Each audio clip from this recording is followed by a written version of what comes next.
Hey, how's it going? And welcome back to another episode of Maintain a Bond. And in this series, I'll be showing you methods where if you do them for only 1 hour a day for 14 days, you'll have at least enough money for a bond, if not more, which will allow you to self-sustain membership. And what we're going to be doing in this episode is charging air orbs. Now, the minimum requirement for this is 66 magic, and I would also highly recommend having some higher defense and hit points levels because you're going to have to run past some black demons which have a max hit of 18, and you might be hit once or twice per trip. It's also better to have a couple 100,000 GP to start with so you don't have to go to the GE as much. And what I did is I converted all of my GP to platinum tokens. As you can see right there, that's my stack, except for 1 million GP.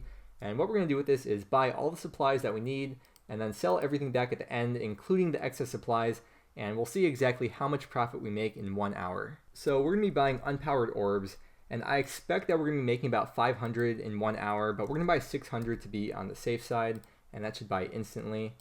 And we're also going to be buying cosmic runes, and you need 3 times as many cosmic runes as orbs, so we're going to go with 1800, and we'll just bump that up a little bit. It should buy instantly once again, and then we are all set. So this is what we're working with, and we're going to deposit all this into the bank. Now let me show you how I got this set up over here. First off, I've got the glories up here, which you'll need to replace every 6 trips, and you should be getting the ones with 6 charges so you don't have to worry about it as often. Or you could bring house teleports with you if you got a mounted glory in your house, but that would take up an inventory space and slightly slow down your trips. And actually this should be down here, and then right beneath that we have the cosmic runes, and you should set it up so that you have 81 to withdraw every single time, so you could easily just right click this, click 81, and right click again instantly, and you can just take out the orbs just like that.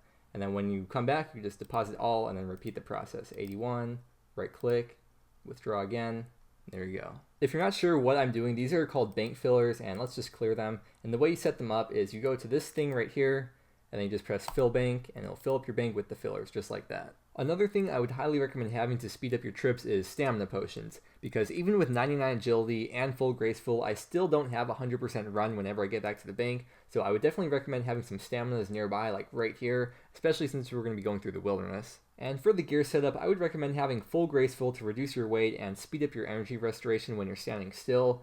And then any staff that provides air runes, it doesn't really matter which, so just go with the cheapest, which is a staff of air, which is what I got. I'm also bringing the Faldor shield, which isn't really necessary, but what it does is it restores your prayer based on what level shield you have. So in case things get sketchy or something happens, you'll have that as a backup.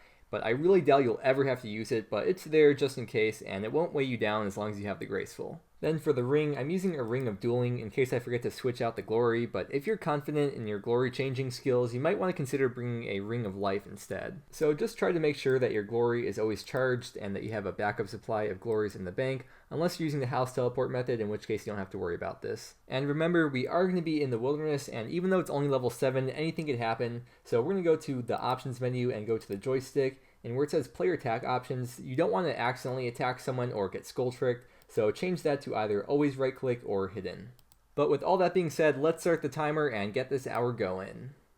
Alright, for this first trip, I'm not going to speed it up too much because I want you to be able to see what I'm actually doing. So when you get into the wilderness section of Edgeville Dungeon, there's 2 routes you can go. There's a northern route and a southern route, and you're going to want to take the southern route because it's faster. And there is a gate that you're going to have to open almost every trip, so when you click on the minimap, make sure you're not clicking straight through to the end of the dungeon, because if the gate is shut, then your character is going to start running around the long way, and you don't want that. After you get through, there's going to be some black demons, so if you've got 43 prayer, you can just flick protect from melee for those 1 or 2 attacks, and that way you won't have to spend extra time healing at the bank between trips. When you get to the top, click on the charge air orb spell, click on the obelisk, and then wait for it to finish. And then when it's done, use your glory to teleport back to Edgeville and repeat. I did see some PKers here and there, so if you're in that hot level range of 60 to 90, I would suggest not AFKing while you do this, although you're only losing around 10k worth of supplies when you die, but the more annoying part is wasting time and having to get back. But if you do get attacked, the first thing you want to do is try to teleport away instantly. So if you keep your mouse hovered over the teleport option on your glory, you can teleport as soon as you get hit. But if you get teleblocked right away, you can try to go up and down the ladder to try to juke the PKer out for 10 seconds so that you can log out.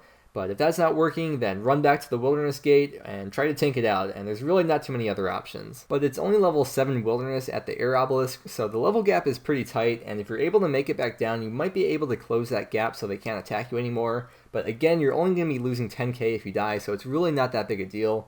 And if anything, you just don't want to get skull tricked. And with the player attack option set to right click or hidden, you won't have much to worry about. But now the hour is drawing to a close, and we actually have about a minute and a half left, which isn't enough for a full trip. However, we used 4 doses of stamina potion, so we're going to use that extra time to negate the cost of the stamina and the glory charges. So before we do anything else, let's check OS Buddy and see how much XP we got. So in this 1 hour, you can expect to get at least 41k magic XP. Okay, let's get everything out of the bank now, and in case you're curious, the input cost for each trip is about 11k.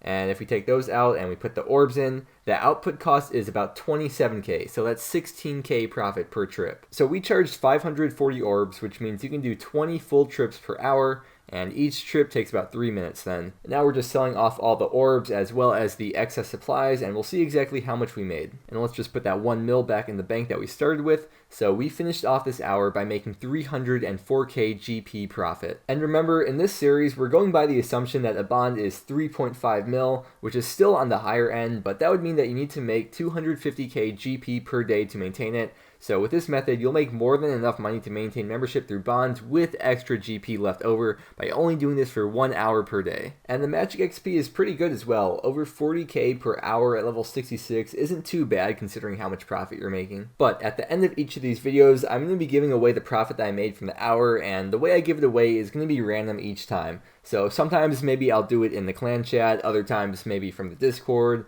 or maybe I'll give it to a subscriber, or sometimes I might just find a random person in free-to-play who deserves it. Alright, so what we're going to be doing this time is we're going to be giving away the money in the clan chat. So I'm about to type this message out. Basically, what I'm going to be doing is I'm thinking of a number between 1 and 100. The number I'm going to be thinking of is 22. And they have to get the number exactly on the dot. And they can keep guessing as long as they want, but whoever gets the number first is going to win. So we're going to type this out right now. Hey guys, I'm giving away 304k for this next video. If you want to win, then listen closely. All right, let's go. 69. Ooh, that's 23. That was close. Elite. All right, let's see. They were so close before. Still going. Fish. Oh, so close. 69 again. Nature Talisman. Perfect. Oh my god, that's so close. Bring NH back. Oh, he got it. He got it. Alright, so we're going to meet him up and we'll give him over the money. That is going to wrap up today's video, and I really hope it was able to help you out. If so, please give the video a like so that I know you want to see more videos like this one. And I'm currently posting every single day at 9 a.m. Pacific Standard Time, so if you want to stay up to date on my videos and see more from me, then please subscribe to the channel. It really would mean a lot. Also, the Discord link is in the description, so feel free to join and make some friends there. And my clan chat, Mudkip, is always open as well, so don't be shy to come by and chat or just to lurk. But I just want to thank you so much for watching the video, and I will see you again tomorrow.